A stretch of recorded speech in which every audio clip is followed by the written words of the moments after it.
about to ask you, how do you see the Instagram purchased by Facebook as changing, well, it's an obvious dumb question, the value of social media?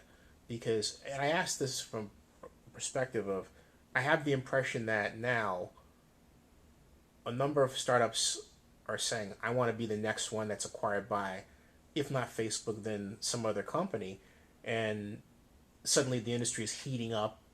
But has that changed from your perspective? Or do you Um, start looking at companies now that maybe before you didn't look at as much? Or well, three things. One is, I definitely think it's going to have an impact in terms of the perception of what value can get created in a short amount of time, which is very valuable because we haven't been seeing that. We haven't been seeing that since the internet bubble. The companies that are internet related now that have been built are very robust with a lot of infrastructure underneath them.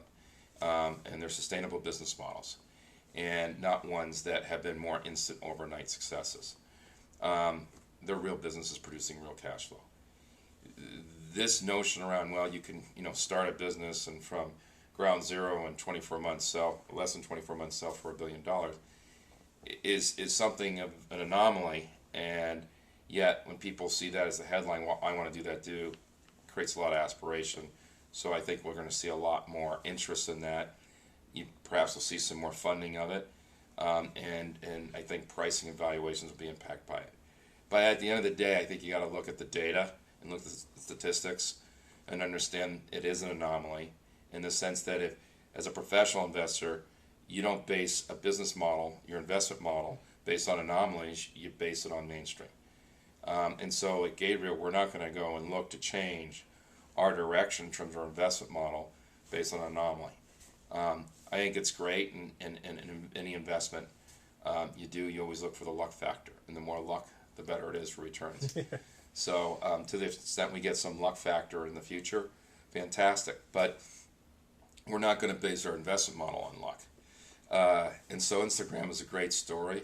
I think it's built on two things. One is being at the right place at the right time. But secondly, I think it's a story that speaks to very well the relationships you need to establish whenever you're building a business on a business development, corporate development basis.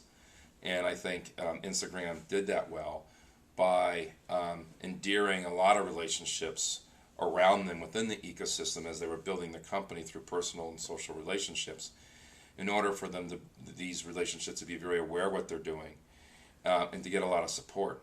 Because you can argue there's other companies that functionally do something very similar to Instagram. So it's more than being at the right place at the right time. It's being connected to the right people who want to be connected with you.